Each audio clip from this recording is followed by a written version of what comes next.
Ayo, kamu tahu siapa Allah? Pernah ketemu, Nok? Enggak. Terus kenapa kamu harus percaya ke Allah? Karena Allah mencipta. Emang kamu tahu Allah nyiptain kita? Tahu. Yakin? Yakin. Kan terdapat ada di Al-Qur'an penjelasan. Enggak, kamu pernah melihat Allah nyiptain kita? Karena kan goib. Iya, terus kenapa kamu bisa percaya ke Allah padahal kamu belum melihat, belum kenal, belum tahu? Yakin? Yakin. Kamu yakin terhadap sesuatu, kamu harus tahu dulu sesuatu itu apa, no? Harus ngerti dulu itu apa, baru kamu yakinin. Oke?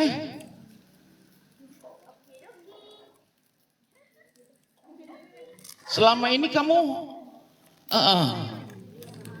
Iya, Pak. jika nama kayaknya kamu beriman kepada Allah itu satu dikasih tahu sama orang tua kamu, dua dikasih tahu sama guru kamu, tiga kalau kamu udah bisa Quran berarti kamu sudah bisa baca Al-Quran yang menceritakan bahwa Allah adalah Tuhan kita semua, itu kan? Ya, tapi kita belum benar-benar menemukan momen di mana kita itu tahu, kenal, ngerasa dekat sama Allah. Ini kalau dipanjangin panjang, Nok, karena ya. Jadi gini, Nok, cara untuk mencapai Allah itu ada tiga. Jalan menuju Allah itu ada tiga, itu disebutnya suluk. Disebutnya suluk. Disebutnya suluk, jalan menuju Allah itu disebutnya suluk. Nah, ada tiga tahapan yang harus kamu tempuh untuk mencapai Allah. Satu disebutnya dengan syariat, dua disebutnya dengan thorikat, tiga disebutnya dengan hakikat. Itu jalan menuju Allah. Syariat itu gimana? Jadi gini, kita ambil perumpamaan aja, Nok. Tiga ini, syariat, thorikat, sama hakikat, itu kalau diibaratkan di dalam kitab Azkiyah, bahkan di dalam kitab ini juga di penjelasannya Qomi Utugyan yang lebih tebal lagi. Jadi ibaratnya gini, kalau syariat itu kita jadi analoginya gini, ada perahu, ada lautan, ada mutiara yang tersimpan di dalam dasar lautan. Syariat itu perahunya, Nok. Perahunya. Thorikat itu adalah lautannya. Sedangkan mutiara yang tersimpan di dalam dasar samudra, nah itu adalah hakikatnya. Syariat itu jalan, gampangnya ya jalan, aturan, tata cara. Seperti apa? Kalau dalam fikih berarti kita berfikih, kalau dalam akidah berarti kita berakidah, kalau dalam tasawuf berarti kita bertasawuf. Jadi setiap jalan menuju Allah itu biasanya ada syariatnya, menempuh jalur syariat. Kita sholat, kita puasa, kita zakat, nah itu syariat yang harus kita lakukan, yang harus kita laksanain. Jadi kita naik perahu itu, atau dalam fikih mah dikenalnya dengan istilah mazhab. Kita punya 4 imam mazhab, ya. Yang paling tua adalah Imam Hanafi, yang kedua Imam Maliki, yang ketiga Imam Syafi'i, yang keempat Imam Hambali. Itu yang paling muda Imam Hambali. Nah, 4 madhab ini yang mempunyai ya teori atau ilmu fikih yang dibukukan, gitu. Nah, kita menempuhnya jalur itu. Kalau dalam jalur akidah, ada akidahnya Abu Musa Al-Asy'ari sama Abu Hasan Al-Maturidi. Yang mereka peletak batu pertama tentang ilmu tauhid. Tauhid juga itu disebutnya syariah. Syariat. Jalan. Kita milih yang mana? Pilih yang mana aja, yang penting kita bermadhab, punya madhab. Kalau untuk di Indonesia kebanyakan mayoritas madhabnya adalah Imam Asy-Syafi'i kalau di Indonesia itu. Kalau untuk urusan fikih, kalau untuk urusan akidah, urusan tauhid, kita ke Ahlus Sunnah wal Jamaah gitu. Nah itu syariat tuh yang harus kita tempuh. Itu satu, syariat, jalan menuju Allah. Kalau kamu pengen menuju Allah, ada yang paribasa mengaku saya kenal Allah, saya tahu Allah, saya pernah ketemu dengan Allah, tapi sholat nggak pernah, itu jangan kamu percaya. Ya, karena enggak melalui tahapan itu nggak bakal bisa. Jadi yang pertama itu syariat dulu, sholat dulu benerin, zakatnya dulu benerin, ibadahnya dulu benerin. Kalau mengaku sebagai orang baik atau bertemu dengan Allah atau pernah paribasa merasakan kehadiran Allah di dalam kehidupan, mau nggak mau syariat kamu harus dijalanin dulu. Oke? Uyeng ya? Uyeng nggak? Enggak, benar. Enggak lah, belum, itu baru dasar doang. Syariat. Yang kedua torikat. Torikat itu kamu dengar ada istilah torekot. Torekot pernah ada? Torikat Naksabandia, ada lagi torikat apa? Tijaniyah, apalagi banyak torikat tuh. Nataria, torikat itu. Kalau torikat itu begini. Jadi sesudah kita melaksanakan syariat, kamu menjaga nilai-nilai yang ada dalam syariat itu. Jadi kalau kamu sholat bukan semata-mata kewajiban, tapi sholatnya udah berubah menjadi kebutuhan. Kalau kamu nggak sholat, kamu sakau. Aduh, belum apa nih yang belum, apa yang belum? Oh, belum sholat. Nah, kalau sholat kamu sudah menjadi kebutuhan bukan kewajiban lagi, itu derajat makom kamu itu udah naik kepada makom torikat. Itu. 1, 2, biasanya torikat itu punya amalan-amalan khusus yang dibanggakan. Ada amalan-amalan khusus yang kamu banggakan, punya wiridan anu, punya puasa anu, puasa anu, terus sholat anu, terus doa anu, hijib anu. Nah, itu biasanya orang-orang torikat. Mereka punya ibadah-ibadah khusus yang dapat langsung dari mursyidnya disebut. Jadi guru torikat itu disebutnya mursyid, kamu disebutnya murid gitu. Jadi parobi mursyidnya, kamu muridnya. Mursyid itu orang yang ngebimbing. Jadi nggak bisa diakuin dia torikat apa kalau dia belum baiat ke mursyidnya. Kalau ada yang bertorikat tapi dia nggak mengakui dia punya guru, nggak punya mursyid, itu nggak bisa, torikatnya nggak bisa diterima gitu. Ini banyak nih torikat, terutama di Indonesia banyak juga aliran-aliran torikat. Sama itu juga aliran torikat, tapi Pak Robi belum pernah terjun langsung untuk ke Satariyah. Untuk ke Naksabandia Pak Robi udah pernah ikut. Ya udah pernah ngalamin gimana amalan dia. Terus Tijaniyah, torikat Tijaniyah itu udah pernah Pak Robi ikut juga. Yang baru 5 kalau nggak saya yang pernah ikut torikat tuh. Ternyata beda-beda, Emang kenikmatan yang diterimanya itu ketika kamu bertorikat itu lebih enak. Lebih enaknya ada temen, ada guru, ada tempat curhat kamu kalau dalam beribadah tuh. Enak jadinya. Ya. Itu torikat. Nah, kalau torikat kalau dalam keseharian mah gampangnya gitu. Jadi amal ibadah yang kamu lakuin bukan semata-mata kewajiban, tapi sudah berubah menjadi kebutuhan. Kalau udah jadi kebutuhan, sholatnya insya Allah bisa jadi lillahi ta'ala. Zakatnya bisa lillahi ta'ala, semata-mata karena Allah. Gitu. Nomor 3, ini makom yang tinggi nih, hakikat. Hakikat itu kita bisa ngerasain nikmatnya beribadah. Kalau kamu udah ngerasain nikmatnya ibadah, berarti kamu udah masuk makom itu tuh. Makom itu derajatan, tingkatan. Ya, kalau kamu udah ngerasain nikmatnya ibadah, udah, itu kamu udah masuk ke ranah hakikat. Itu. Ya, ini masih 3 ini masih ranahnya kita manusia biasa, manusia awam. Kalau ini yang ketiga nih, ini jalanan yang ketiga. Nah, jalan yang keempat itu khusus buat para nabi. Makanya di Pak Robi nggak nyebutin jalan menuju Allah itu ada 4, enggak. Pak Robi nyebutnya 3 doang karena yang keempat itu khusus makom keimanannya para nabi. Kalau keimanannya para nabi itu yang disebutnya dengan ma'rifat. Itu. Ya, kalau ma'rifat kamu udah kenal Allah. Ya, kamu udah kenal ke Allah. Ketika ditanya, Nabi Muhammad ditanya, siapa Allah? Kata Rasul, non teh, ana lam a'lam, aku tak tahu siapa Allah. Karena nggak bisa ngegambarin kehebatan, kemahaan dari Allah itu sendiri. Sehingga ketika Nabi ditanya, Nabi nggak bisa ngejawab lam a'lam, aku nggak tahu, aku nggak ngerti siapa Allah. Karena saking udah sampainya, itu derajatan para nabi gitu. Kalau derajatan para nabi, kita sebagai manusia biasa nggak bakal bisa nyampe derajat kenabian. Kalau untuk menjadi wali kita bisa. Kalau kamu pengen jadi wali bisa gitu. Iya, wali sufi kamu bisa jadi orang wali itu, kamu jadi seorang wali itu bisa Pak Robi juga bisa. Bahkan udah wali kelas.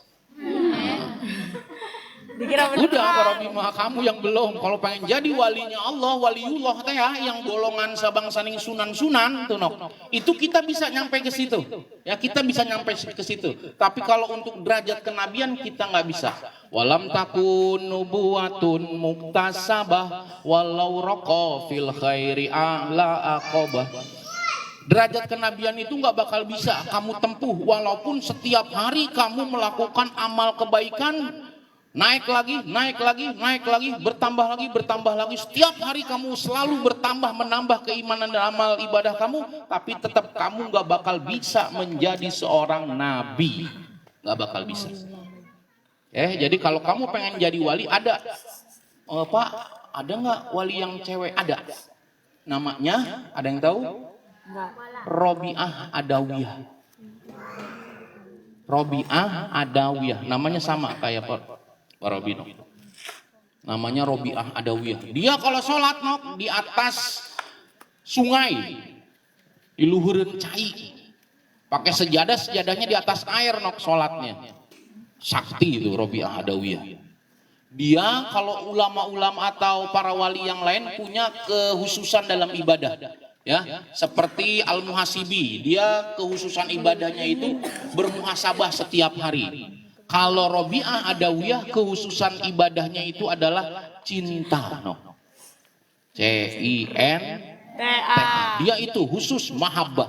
Makanya di antara salah satu perkataannya dia ngomong begini Ya Allah, kalau aku beribadah takut karena neraka, masukin aja aku ke neraka ya Allah. Kalau aku beribadah mengharapkan surga, jangan pernah kau masukkan aku ke dalam surga. Yang aku tuju itu cuma satu, cintamu. Gitu kata Robiah. Ya, itu kulasannya wali. Iya, sholatnya aja. Sholat di atas sungai, di atas kali, coba di atas pohon pernah ada riwayat. Saking namanya Robiah Adawiyah. Ada pernah filmnya. Film Robiah Adawiyah. Dia mah cinta aja. Dia fokusnya cinta yang Allah janjikan, dia yang kejar sama dia, yang dikejar sama dia itu. Ya. Itu kalau ranah para wali itu sampainya cuma sampai hakikat doang. Sampai hakikat itu gimana Sampai hakikat itu kalau dulu Pak Robi pernah gini ya Allah, saya tahu engkau itu adalah pemberi rezeki, tapi saya ingin meyakinkan hati saya kalau memang setiap orang itu sudah ada rezekinya. Pak Robi sengaja pernah di pesantren enggak keluar kamar, ya enggak keluar kamar itu kalau wudu doang. Enggak pernah keluar kamar, enggak makan, enggak minum. Ya Allah, kalau memang engkau pembeli rezeki, tolong yakinin saya bahwa saya bisa makan walaupun saya enggak ngapa-ngapain. Pak Robi gitu Seharian Pak Robi nunggu, enggak ada aja. Ada itu datang itu maghrib jam 9 malam. Setelah sholat isya sama teman Pak Robi yang orang NTT. Dia datang, kemana bae sapoe ieu enggak muncul. Kerhayang cicing we di kamar, pengen diem aja di kamar lah, enggak mau ngapa-ngapain, diem aja. Terus teu ka mana-mana geus dahar can dahar terus teu leuleus lapar nama. Yang geus daguan pangmawakeun sangu ku urang. Kata dia, udah saya ambilin nasi katanya. Dia ambil tuh nasi Kan dia diemnya di kiai, di pak kiai, dia ngambil nasi setumpuk gede tuh, sama makanannya sama lauknya nok. Sama lauknya, udah beres datang ke kamar, Pak Robi tiduran. Ya dahar, lulus, itu bisa ngahuap, ngerti nggak? Bisa, nggak bisa apa? Nggak bisa nyuap sendiri. Terus nyepang nyuapan kan atuh, lulus. Mana emang harus diberes sangunya yang disuapan atau udah kumaha ada lulus. Yang geus, ya udah dia ngambil sangu, disuapin ke Pak Robi no. Disuapin sampai habis langsung dikasih minum sama dia. Udah itu Pak Robi sujud syukur. Pak Robi yakin dari situ setiap orang pasti punya rezeki. Setiap orang pasti wa ma min dabbatin fil ardi illa 'alallahi rizquha. Ya, jangankan manusia, cecek aja paribasa ada rezekinya no. Lamun secara logika kan nyamuk kan terbang-terbangan begitu kan, tapi kalau udah rezekinya hap lalu ditangkap. Udah, kalau udah rezekinya tuh gitu.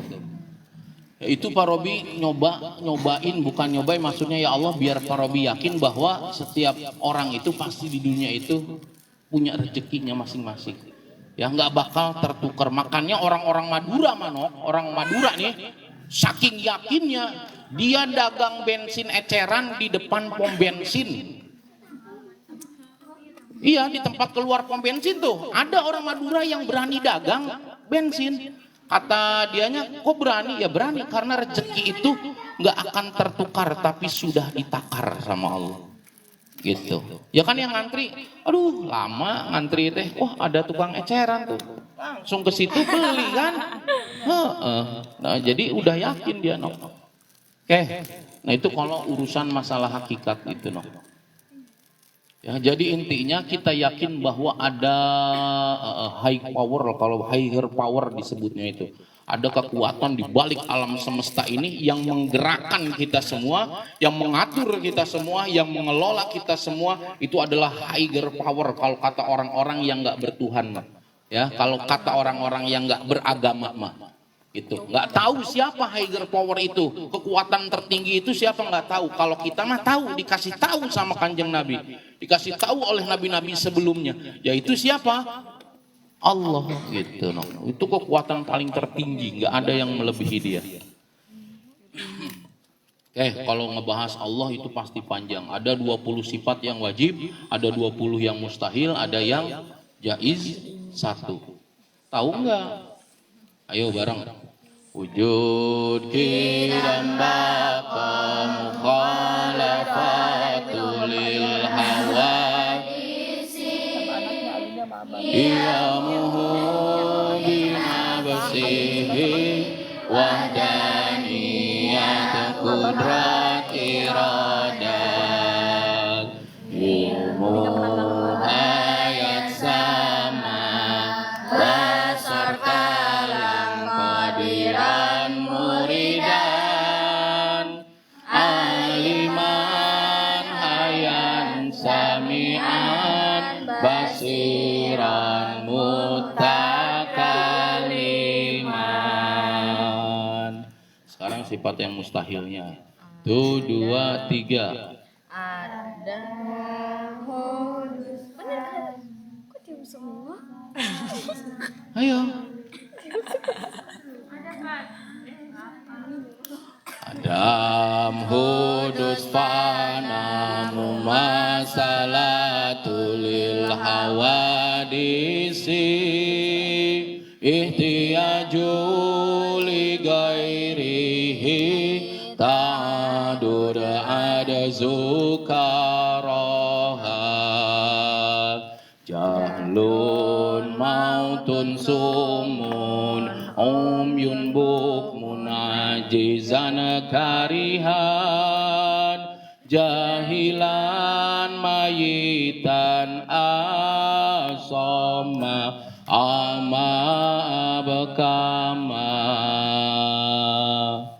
Nggak tahu itu 5 Pak Robi nyebutnya akidah gocap no. Akidah gocap itu wajib kamu apal, kamu tahu, kamu ngerti akidah gocap. 20 mustahil, wajib 40 tambah 1 41. Di Nabi dan Rasul yang wajib ada 4, yang mustahil ada 4, yang jaiz ada 1. Jadi 9. 41 sama 9 jadinya 50. 50 Pak Robi nyebutnya gocap. Agidah gocap itu kita harus hafal.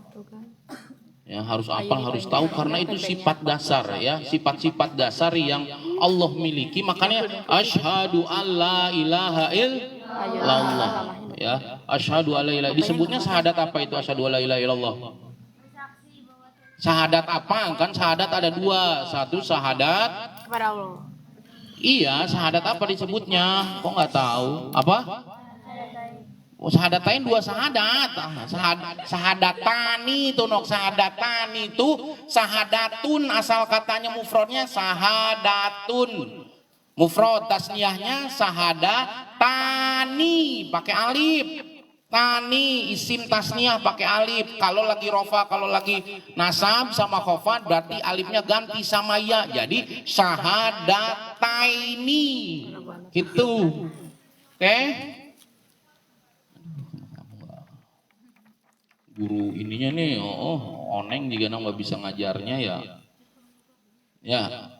Sah guru sorong jurumiyahnya nok. Ya iya, berarti oneng Pak Robi nggak bisa ngajarin kamu. Iya kan?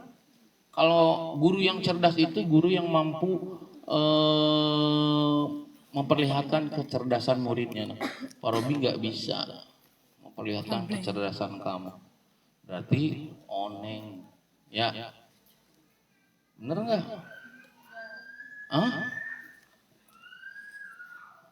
Syahadat apa masa kamu nggak tahu? Kamu astagfirullah.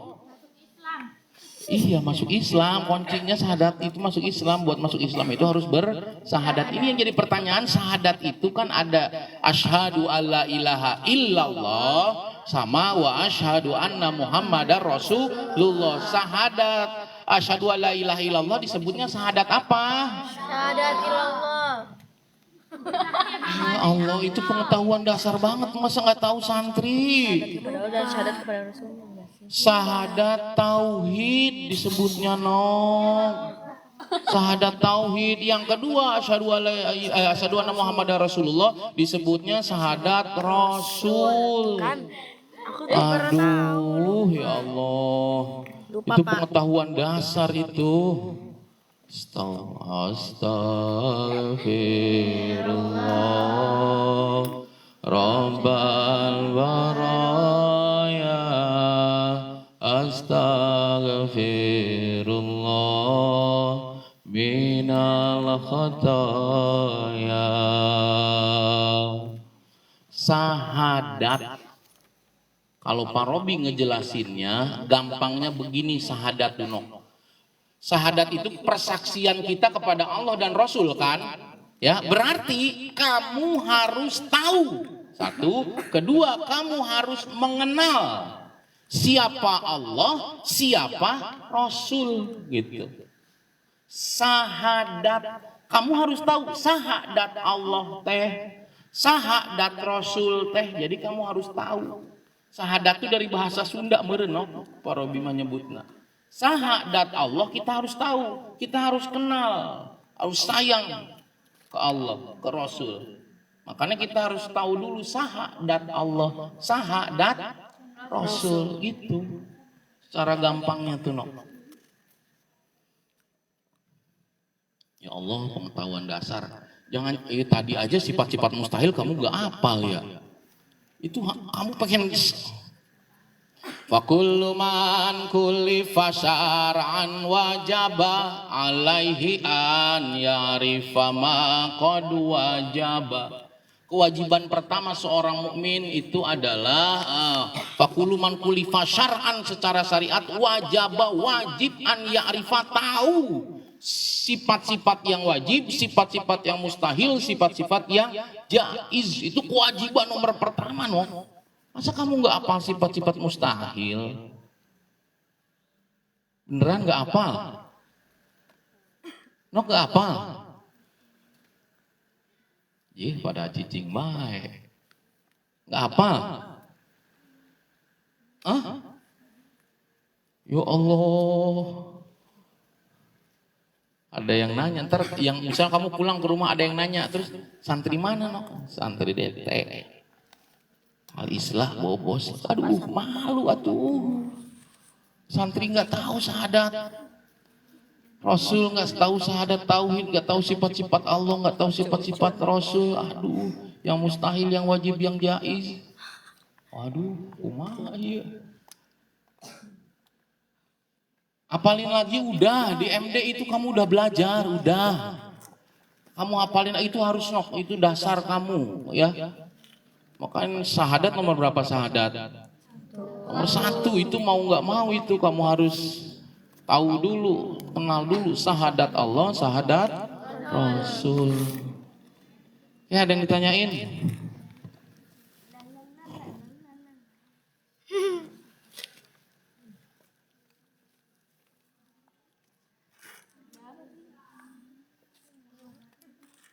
Nggak ada pertanyaan tuh karena memang kamu nggak tahu, nggak ngerti atau emang ya kan banyak no. Kan udah Pak Robi kasihin kodimahnya itu tuh. Berkaitan dengan Allah, dengan Rasul lah, dengan apalah, dengan apa, sok tanyain aja. Nggak ada.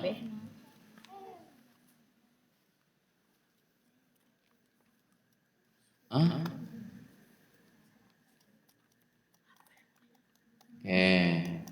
Nomor berapa tadi? Udah berapa nomor itu? 5. 1 beriman kepada Allah, 2 beriman kepada malaikat. Nah, ini kalau cerita malaikat lagi, rame lagi, seru lagi ya. Ada malaikat, kita taunya ada malaikat ada berapa? Yang wajib Diketahui. Apal kali itu Maya? Ya. Apal ya, yakin ya? Apa? Yakin? Yakin. Malaikat ada 10. Hah? Iya nadanya beda, nggak apa-apa. Yang penting sama isinya. Jibril, Mikail, Israil, Munkar, Nakir, Rakib, Atid, Malik, ke-10-nya Ridwan. Itu nama malaikat yang harus kita hafal. Jibril menyampaikan wahyu, Mikail turunkan rizki dan hujan, Israfil tiup sangkakala, Israel cabut nyawa. Munkar Nakir bertanya dalam kubur. Rakib catat amal baik, Atid catat amal buruk. Malik jaga neraka, Ridwan jaga surga. Itu nama malaikat serta tugas-tugasnya. Itu mau udah hafal kan? Yang jadi pertanyaan sini no. Di Bobos ada yang meninggal. Oke, jam 11 lebih 11. Di Cirebon ada yang meninggal jam 11 lebih 11. Di Kuningan ada yang meninggal jam 11 lebih 11. Di Amerika ada yang meninggal jam 11 lebih 11. Israelnya kemana kira-kira no? Ke Cirebon, ke Bobos, ke Kuningan atau ke Amerika? Banyak sih. Semuanya. Semuanya, Pak. Oh, semuanya? Banyak.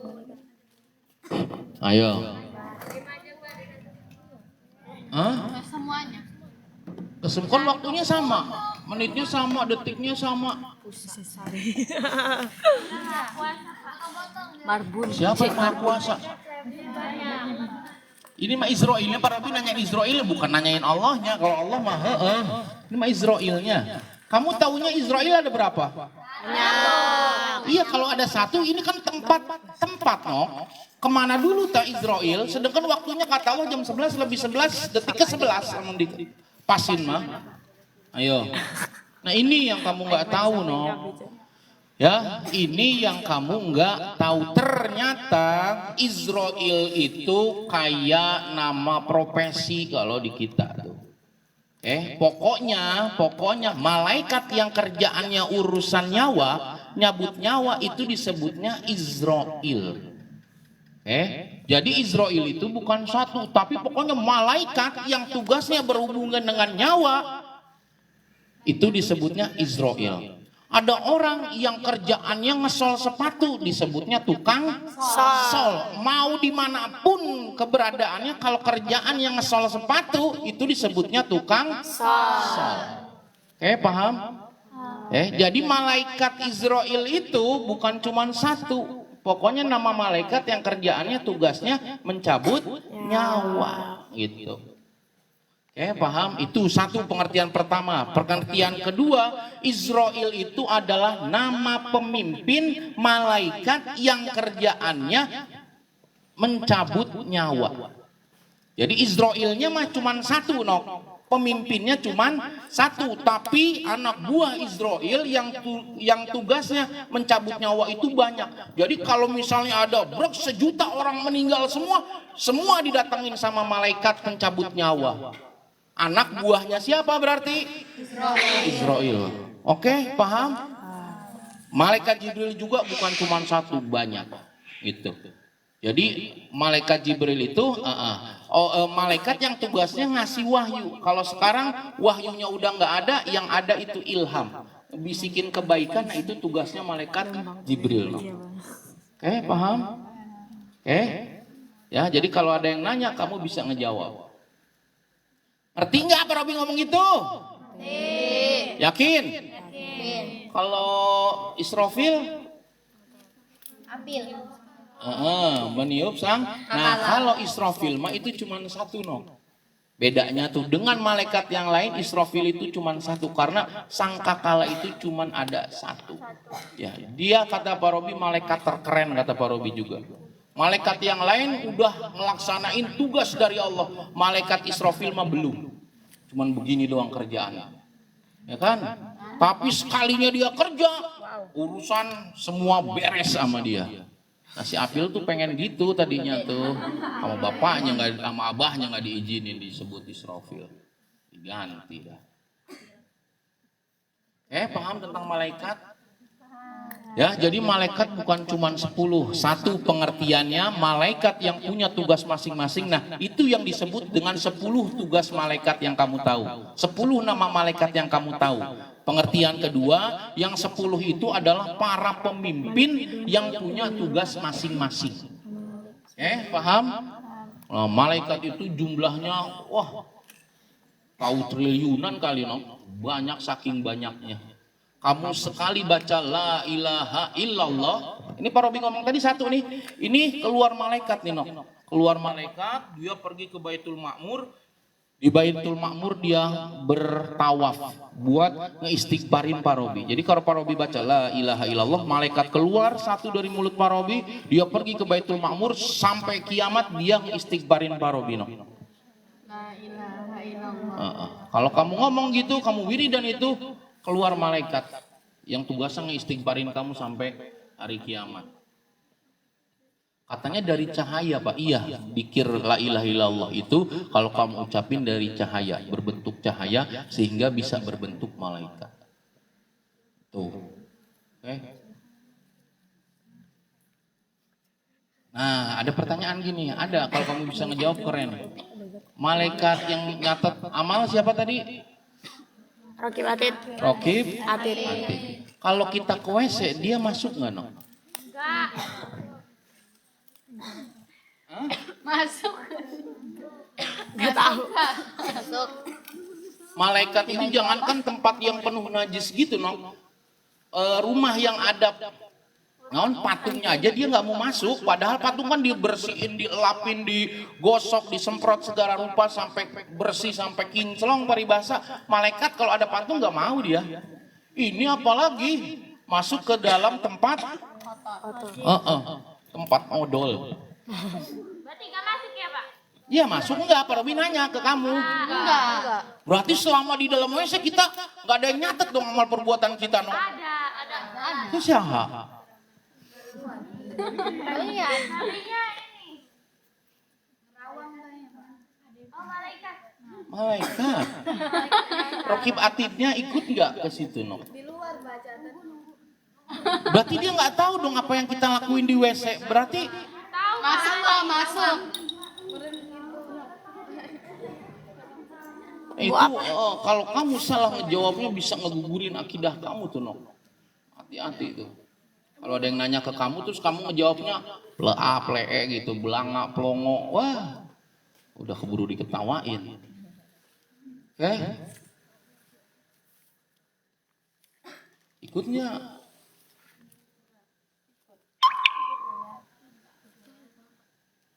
Ikut. Masuk WC tempat kotor nggak bakal mau dia, no, masuk ke dalam WC begitu. Ikut. Nggak ada foto, nggak ada podol, no. Iya, itu lebih nggak bakal mau. Makanya tempat yang nggak ada malaikatnya itu cuma satu, WC. WC sama tempat sampah. Tempat sampah itu nggak bakal ada malaikatnya, no. Karena barang najis, barang geuleuh, malaikat itu nggak mau ke situ. Jadi masuk ke Pak? Iya, Pak Robi nanya masuk nggak? Jawabannya apa Pak yang benar Pak?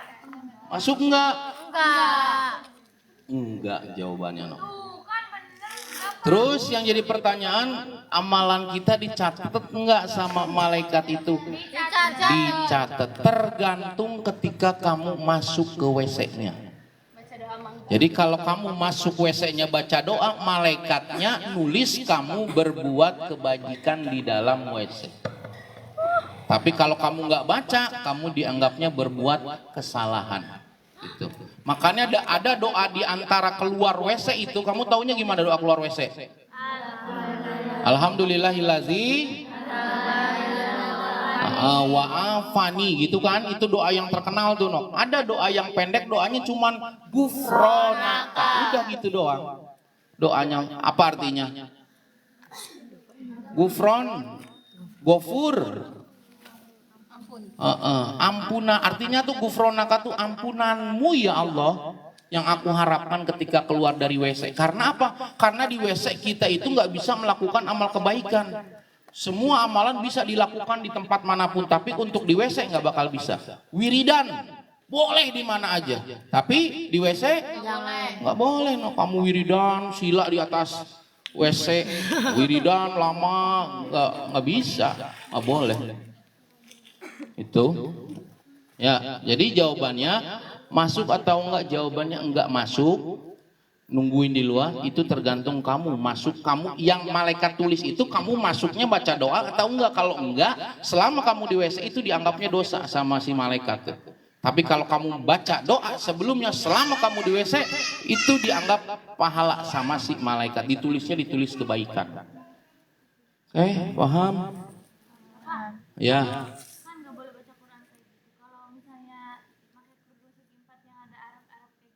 Nggak, ya kalau Arab mah nggak apa-apa. Yang nggak boleh dibawa masuk itu adalah lafaz Allah dan lafaz Muhammad. Nabi Muhammad punya cincin yang tulisannya itu bacaan Muhammad. Kalau pengen masuk WC dia simpen di luar, nggak dibawa ke dalam. Itu. Jadi yang nggak boleh itu adalah tulisan apa Allah dan Muhammad sama Al-Quran nggak boleh dibaca. Atau ayat-ayat Al-Quran yang ditulis di tempat sesuatu, kemudian kamu bawa ke WC itu nggak boleh. Emang itunya ayat Quran? Enggak. Ya bacaannya apa? Kalau cuman bacaan apa Anisa doang misalnya, ya enggak lah, itu kan tulisan merek kerudungnya merenya. Ya. Kalau yang berbentuk apa? Yang berbentuk, misalnya kamu ada lembaran apa kertas, misalnya kamu bawa masuk WC, nah itu nggak boleh. Ya ada lembaran Al-Quran. Ada buku, misal buku paket sobekan, kamu simpen dulu di tempat apa di celana kamu terus masuk WC. Nah nggak boleh, si lembaran itu harus ditaruh di WC, nggak boleh dibawa. Itu, ya. Nah, itu malaikat, malaikat banyak tentang malaikat tuh. Oh, ini begini nih, kita lagi begini, lagi duduk pengajian begini, ini malaikat jutaan onok yang hadir di sini, yang ngelilingin kita. Wahafathumul malaikah, yang namanya tempat majelis taklim itu di riung, di tempat berkumpulnya para malaikat. Mereka ngedengerin, mereka sebagian riwayat ngasih rahmatnya berupa ngedoain baik buat kita semua yang ikut majelis taklim, yang ikut majelis ilmu.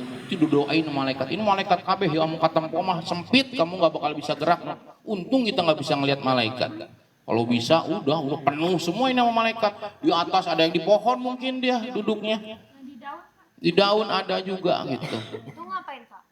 Ngedoain kita, ngedoain kebaikan kepada kita. Wahafathumul malaikah tuh, wagosiyahumut rahmat itu artinya mereka ngedoain kebaikan. Kita lagi duduk begini walaupun kita ngajinya ketawa-ketawa nggak apa-apa, malaikat didoain sama malaikat, diistighfarin sama malaikat. Ya Allah dia udah belajar, tolong masukin ilmunya ke mereka. Mereka amin gitu. Ngedoain kamu, ngedoain dengan penuh kebaikan itu malaikat. Ya, kalau hujan, setiap tetesan air hujan itu dianterin sama malaikat yang berbeda, bukan malaikat itu juga, bukan. Setiap tetesan yang turun ke air hujan yang turun ke muka bumi nempel ke tanah itu dianterin sama satu malaikat. Itu coba berapa miliar tas sekali hujan. Itu terus kemana Pak? Udah nganterin air itu kemana? Mereka ke Baitul Ma'mur. Mereka tawaf di sana sampai hari kiamat. Gitu aja setiap hari itu kalau hujan turun. Jadi makanya doa yang dipanjatkan ketika hujan itu mustajabah. Di antara salah satu tempat atau waktu diijabahnya doa itu ketika hujan. Itu kamu ngedoa ketika hujan tuh ngedoa, bukan kalah molor. Dibanyakin doa, ya Allah pengen pinter, pengen soleh, pengen jadi orang baik, pengen jadi orang sukses. Doa pas hujan itu diantara tempat ijabah. Karena ada malaikat. Ya kalau ada yang berdoa sambil mereka nganterin hujan, mereka amin, amin, amin, amin gitu. Terus tuh setiap doa, setiap tetesnya dianterin malaikat. Ada yang pernah nanya gini ke Pak Robino, Pak, kalau kan ada ceritanya ketika Nabi Muhammad baru nerima wahyu yang pertama tuh ya pengen nyampein wahyu yang kedua, itu kan Nabi Muhammad ada di pangkuannya Khadijah sambil ngedek-dek, mamun bahasa orang muring gitunya, tolongin sieun sah eta aya nu milu ka urang tak ieu ngajedi gede cenah. Urang sieun kalau kata bahasa kitanya itu. Yakin? Emang menurut kamu itu siapa? Kata Khadijahnya, kata Nabi Muhammad itu adalah malaikat. Coba kita pastiin. Dipastiinnya Khadijah ngangkat ininya ngangkat amun zaman ayeuna mah androknya diangkat tuh sampai ke atas lututnya, kelihatan pahanya. Ketika kelihatan pahanya, Khadijah nanya, malaikatnya masih ada nggak? Nggak ada, dia pergi. Berarti benar itu adalah malaikat. Karena malaikat nggak bakal tetap di situ kalau aurat perempuan itu kelihatan. Jadi kalau kamu mandi, malaikat nggak bakal ngeliatin. Kalau kamu salin telanjang, malaikat nggak bakal ngeliatin kamu. Tenang baik. Masih ngeliat juga nggak bakal tergoda, nggak bakal. Karena malaikat itu nggak punya hawa nafsu gitu. Untung malaikat gak punya hawa nafsu. Coba kalau punya, habis kita kali itu. Apalagi Israel kalau punya hawa nafsu, wah si eta jahat men ka batu, cabut, mati aja. Ya. Makanya standar malaikat itu kalau disuruh sujud sama Allah tuh diciptain dari mulai diciptain sampai hari kiamat sujud aja nggak bangun-bangun malaikat tuh. Disuruh tawaf aja nggak bangun-bangun. Disuruh baca subhanallah sampai kiamat subhanallah nggak berhenti. Kok nggak boring sih, kok nggak bosen sih? Yang enggak, karena mereka nggak punya hawa nafsu gitu. Makanya terus gitu, makanya ibadun mukramun la ya'sunallah ma'amarahum wa yaf'aluna ma marun. Mereka selalu melaksanakan apa yang diperintahin oleh Allah apapun yang terjadi gitu. Beda sama kita, sholat taraweh aja. Oh iya, ada nggak yang sesudah sholat isya kan ada sholat ba'diyah nih no, pengen ke sholat taraweh. Ada nggak yang nggak ba'diyah dulu? Ada kan? Heeh. Ba'diyahnya enggak tapi taraweh iya gitu kan. Nah yang jadi pertanyaan itu kok sampai ninggalin ba'diyah, padahal nih no, taraweh yang 8 itu kalau kamu gabungin pahalanya itu nggak bakal bisa nyamain pahala dari sholat ba'diyah itu no. Ngerti nggak? Walaupun ba'diyah cuma 2 nih, 8 rokaat sholat taraweh kamu satuin pahalanya nggak bakal nyampe pahala sholat ba'diyah ini. Gitu. Oke? Ya, karena as-sholatul maktubah a'la min sholatil rotibah. Ya, as-sholatil rotibah a'la min sholatin nafilah. As-sholatin nafilah a'la min sholatil maudu'ah. As-sholatul maudu'ah a'la min sholatil mutlaqoh. Ya, itu pendapat para ulama tuh no. As-sholatul maktubah, sholat wajib itu lebih tinggi derajatnya daripada sholat rotibah. Sholat rawatib, ba'diyah sama qobliyah. Itu pahalanya paling tinggi itu sholat wajib, kemudian rotibah yang rawatib gitu. Nah yang ketiga adalah sholatul maudu'ah. Sholatul maudu'ah itu sholat sunnah yang ada sebabnya no. Ya, yang ada sebabnya, mau doa. Itu seperti kamu istikharah, kamu hajat, itu kamu istikharah karena ada 2 pilihan nih.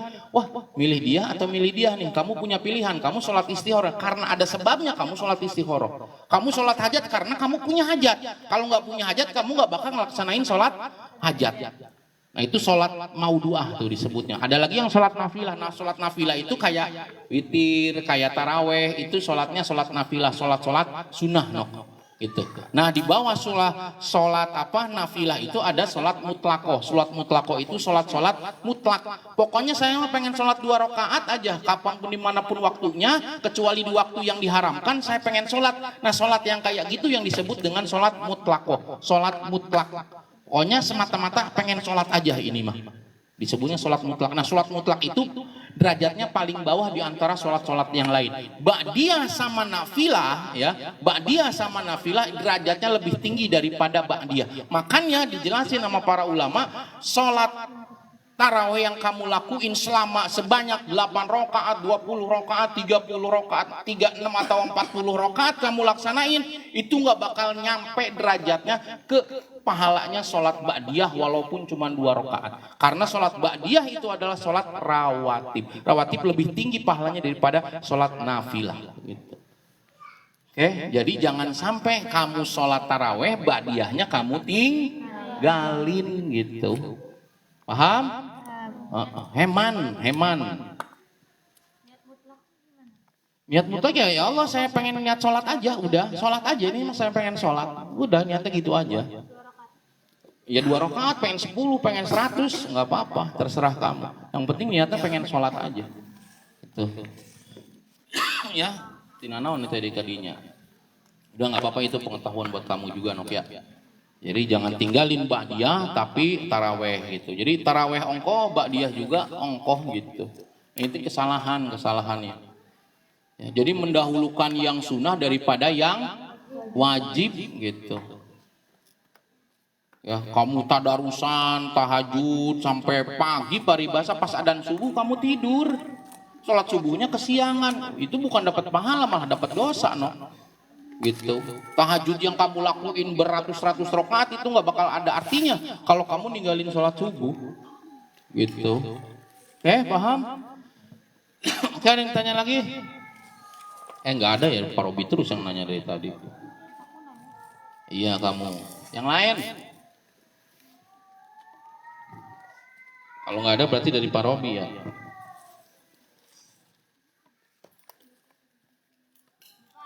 Ya.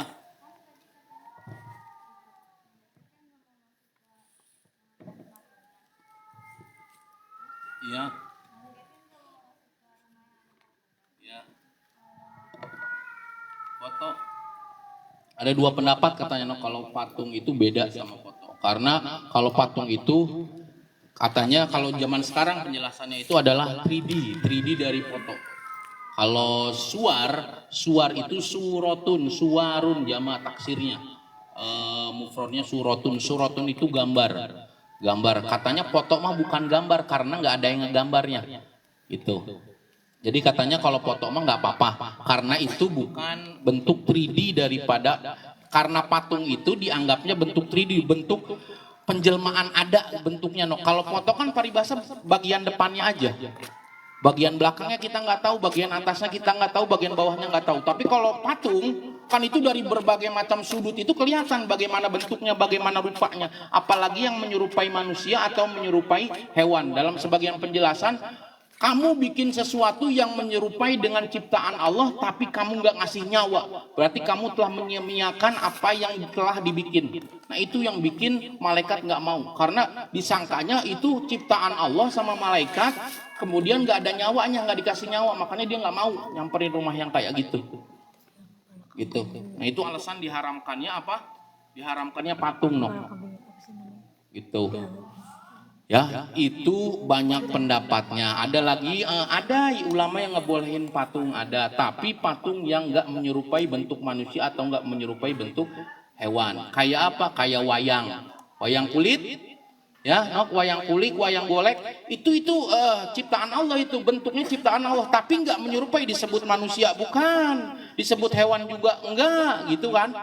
Coba kamu lihat, perhatiin yang namanya wayang kulit walaupun ada muka, ada tangan, tapi kan tipis. Bagian depannya doang yang kelihatan. Bujurnya tuh aya wayang kulit mah. Kalau wayang golek juga begitu. Semuanya ngepel semua tangannya. Kalau manusia kan ada yang kebuka kan. Tapi kalau wayang golek mah ngepel semua tangannya, begitu aja kan. Itu nggak menyerupai. Nah itu pinternya para wali dulu, no. Ya supaya patung nggak diharamin, ya caranya mereka membuat sesuatu yang mirip kayak patung tapi tidak menyerupai patung dalam bentuk wayang tadi, karena bentuk wayang itu nggak menyerupai bentuk patung. Ada bedanya, enggak 3D hitungannya. Jadi cuman bagian depannya aja. Atau misalnya sama kayak wayang golek, tapi bentuk wayang golek itu enggak sama dengan bentuk manusia atau hewan. Gitu. Ya, jadi ada dua pendapat tuh, no. Itu, oke, ngerti itu masalah patung. Bapak. Ya? Kalau gantungan? Gantungan? Kayak gantungan yang bergambar gitu. Iya, gantungan bergambar itu ya ada yang memperbolehkan, ada yang enggak, tergantung kitanya. Ya, oke. Yang mutlak haram itu patung yang menyerupai, ya kayak patung dewa-dewa begitu kan, itu kan apa? Emang tujuannya untuk penyembahan. Nah itu haram. Kalau patung-patung biasa katanya ya asal nggak menyerupai manusia itu masih diperbolehkan. Tapi kalau udah menyerupai manusia, bentuk manusia kita patungin, nah itu yang haram. Itu yang malaikat nggak bakal masuk ke rumah tersebut. No. Apa? Lata Uzza, ya itu patung. Ya patung. Tapi kan nggak sama, no. Masa ada ayam bolong tengahnya? Ya kan di perutnya bolong tapi masih hidup, nggak menyerupai ayam dong. Kalau ayam beneran kan, kalau ada tengahnya sobek ya udah pasti keluar ususnya, darahnya, mati, nggak bakal hidup, no, gitu. Ya.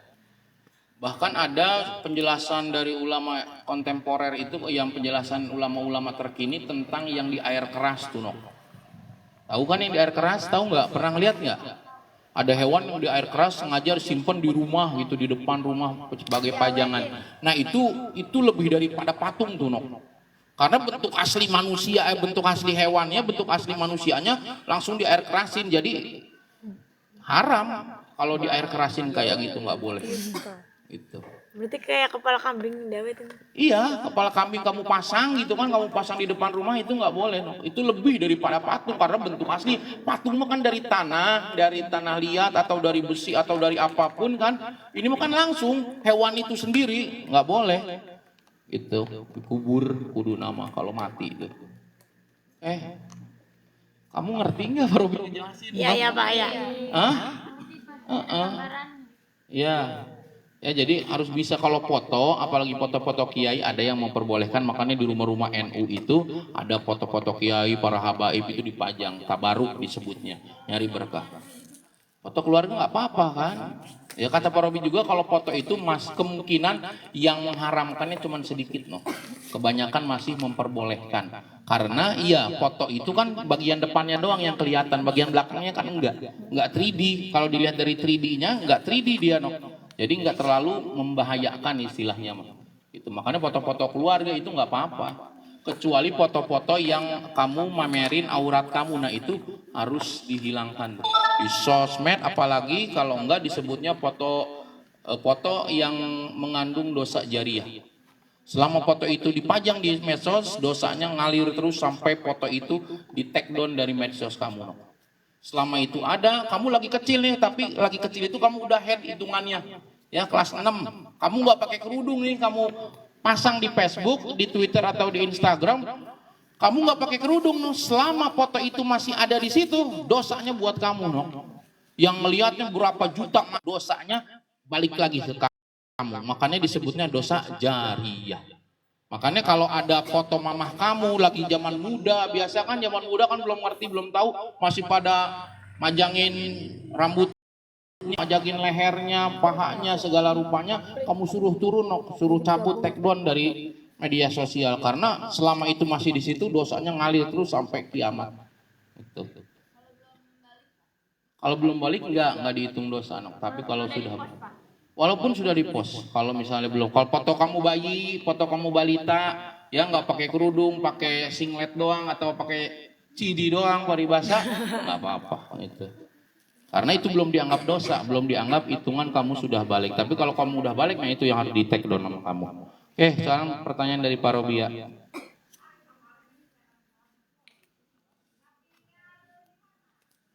Bapak mengandung rokok. Ada bacaannya? Enggak. Oh banyak Bapak yang lihat. Dah, Cung. Cung. Nggak ada, pertanyaannya dulu. Ya. Sholat apa yang lebih utama daripada sholat nafilah? Aku. Itu saha tuh, siapa? Novi, sok, no. Ayo, jangan jadi kasih tahu, udah biarin sendiri. Ayo, no. Sholat apa?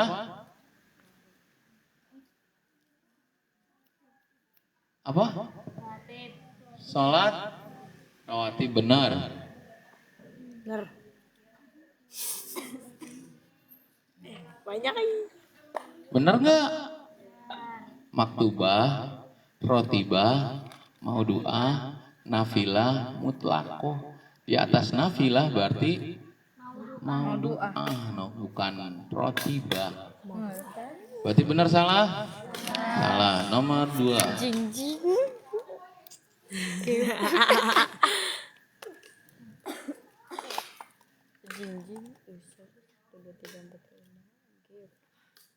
Ada berapa sifat yang mustahil bagi Rasul? Ayo, no kamu. 4. Oke, 1. 2.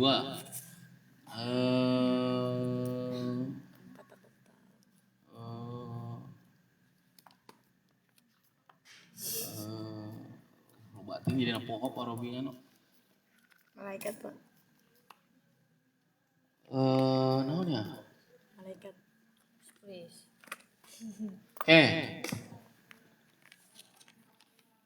Dari la ilaha illallah keluar malaikat, nah malaikat itu pergi kemana, Cung? Oh, Wibah. Mana sih tadi teman? Baitul Maqdis. Bukan. Ini enggak ini di sini. Baitul Maqdis. Oh, mana? Baitul Maqdis bener-bener cok. Makmur kan? Wadiyah. Baitul Makmur.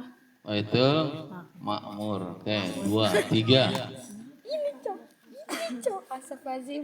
Aku tuh nggak tahu namanya cok.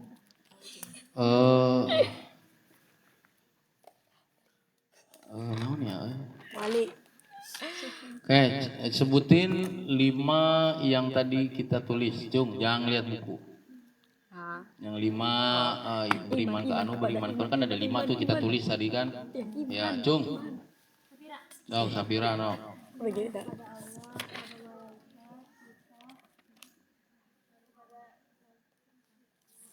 Pada kepada Kitab Rasul hari akhir. para nabi terus hari akhir. Oke. Dah beres berarti 3 ntar ke para ini nok besok kita bikin konten ya, besok konten. Kamu tahu lagu ini enggak? Paprika Cima. Jadi kayak gitu. Nabi Putra Abdullah Nabiullah Muhammad Nabi Kekasih Allah Nabiullah Muhammad Maulaya salli wa sallim daiman abada ala habibika khairil khalqi kullihim manusia idolaku Nabiullah Muhammad manusia pujaanku Nabiullah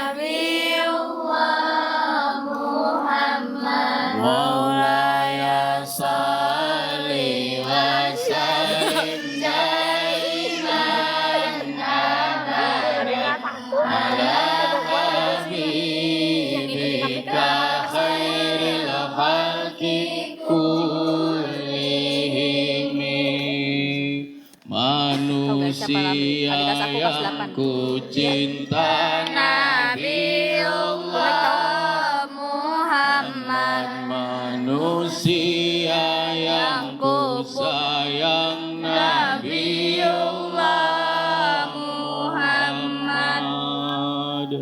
Maulaya Udah jadi ya. Berarti gak usah besok, udah jadi berarti.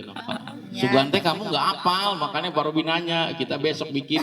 Kalau udah ya udah jadi berarti kan? Atau dimatiin? enggak Enggak, Pak. live TikTok Pak? Iya, dimatiin nggak? Enggak. Rekam atau nok ada. Ada ntar di TikToknya ada ngerekam di situ, ntar tinggal di download aja ada. Itu ya udah ngajinya segitu, hanya itu yang bisa disampaikan. Hatur nuhun, terima kasih atas segala perhatian, mohon maaf atas kekurangan. Ditutup dengan membaca hamdalah, doa kafaratul majlis dan doa sesudah belajar. Alhamdulillahirabbil alamin, subhanakallahumma wa bihamdika asyhadu an la ilaha illa anta astaghfiruka wa atubu ilaik. Allahumma astaghfiruka.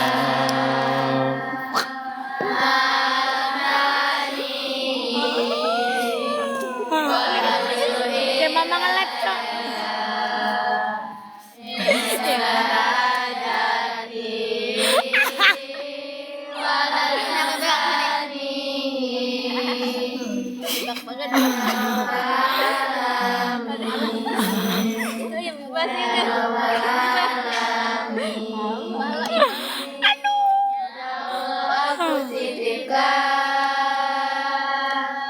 Ilmu yang telah kau ajarkan, kembalikan padaku saat aku butuhkan, dan jangan kau buat aku lupa. Ada yang punya receh nggak? Nggak ada receh. Ada ntar ke Pak Robi aja. Ya sok. Receh kamu biasanya banyak. Selfie. Barangkali mau ada yang gabung gitu.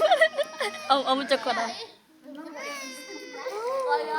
Cantik mukanya cantik. Cantik palamu botak. Cantik mukanya. Siapa yang lagi? Coba minjem. Pila sini pila. Sini deh, kalian nge-vlog coba. Coba lihat. Oh, banyak lihat. Oh ya kamera depan. Berapa? Arsyad. Oh banyak. Arsyad siapa? 1.0 Paprika Cimare. Dapat tang tumahen safri. Di mana Pak? Jomblo di mana Pak?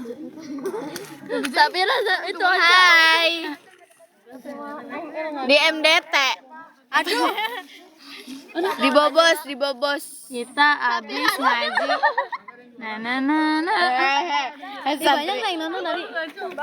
Sakitnya. Ada. Siapa nih? Samira sakit. Mukanya ngejebak ini Nora. Nora mukanya ngejebak. Ada orang. Siapa? Udah Pak. Gak ada ininya, ngaco nih. Tuh penonton teratas Arsyad, Lina, Arsyad. Bukan Arsyad itu ya. Di mana Pak? Ninja Ken, lihat Ninja Ken. Lagi nge-lab pil. Oh ya lagi nge-lab ya. Gue menyukai live cuy. Apika Rahmania Geb. Tapi lah itu Ramle. Gelap parah. nih aku videoin kalian. Jokes gelap. Kamera depan aja. Ayo kamera depannya. Itu mana begitu? Kamera depan aja. Terus ada yang mau ikut gabung nggak? Kita lagi ada di gini kok gini sih? Bapak TikToknya apa? Paprika Cimiri. Halo Bapak ada di sini Pak, ada Bapak. Oh Paprika Cimiri menyukai live. Kamera depan. Kita lagi ada di Mahat Darut Tauhid. Di sini lihat, di sini dong. Jelek banget kerudungnya. Nggak ada. Buku saya, mana buku saya? Nggak tahu.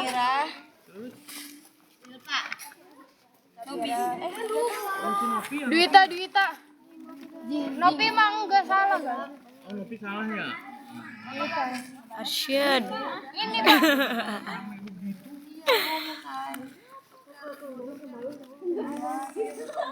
Bapak, kenapa nggak live IG Pak? Kenapa ini Sama kalau gitu maju itu. Ih, delek. Apanya? Bapak punya IG. Bapak diam. Bapak punya IG. Segitu notifikasinya. Adain aja gak sih? Siapa yang nonton? Tadi banyak Anak basis. Gelap ya. maaf ya. Jokes gelap. Gelap nih, gelap. Oh, jebak aja. Baik kakasin tadi. Berat beteng sebelah Biba kemarin nih duit ya. Masya Allah. Malah ini bapak cuma kayak gini doang. Boleh di sebelah. Oh, di mana? Aku tadi sore. Itu kita udah pesan dari sore saya. Tadi sore. Oh. Sebelah di mana? Bumaran. Kalau boleh aku mau beli dah. Gibah nyampe kamar itu. Ingat itu Pak. Bapak ngeplok, Pak. Bapak ngeplok. Dari siapa Pak? Awa siapa Awa? Ada siapa? Ini ada Biba. Ada Nur Habibah, Biba. Siapa? Awa siapa? Bila. Jangan kesini. Bila Awa siapa? Ya biar kenal, Bapak. Awa siapa? Enggak tahu ada kelas si Biba cina. Bapak say hi dulu, Pak, sebelum tutup. Berapa itu? Si ikut gabung Bapak tadi tuh ada yang gabung ya Pak? 3 orang, Pak. Ambil aja gini aja. Aku biarin aja Bapak. Jadi udah, Roni sudah bergabung. Siapa Roni? Hai. Febri aja. Yang pintar dipotong aja yang. Kirain nggak pada tahu yang Nabiullah tuh, no? Tahu Pak, saya nonton ini Sesabian. Oh, Sabian nyanyi itu. Sorry coba Pak. Di Sesabian. Nabi Korma yang after sign yang nyanyinya. Aku taunya di Sesabian Pak, soalnya lagi duduk. Nabi Putra gitu loh Pak. Koin-koin kayak gini tuh bikin kita orang kaya. Untuk universe. Yang belum dapet. Ih, mau Beresin itu telepon. Udah Pak. Tinggalkan, no. Ini aku matiin ya Pak.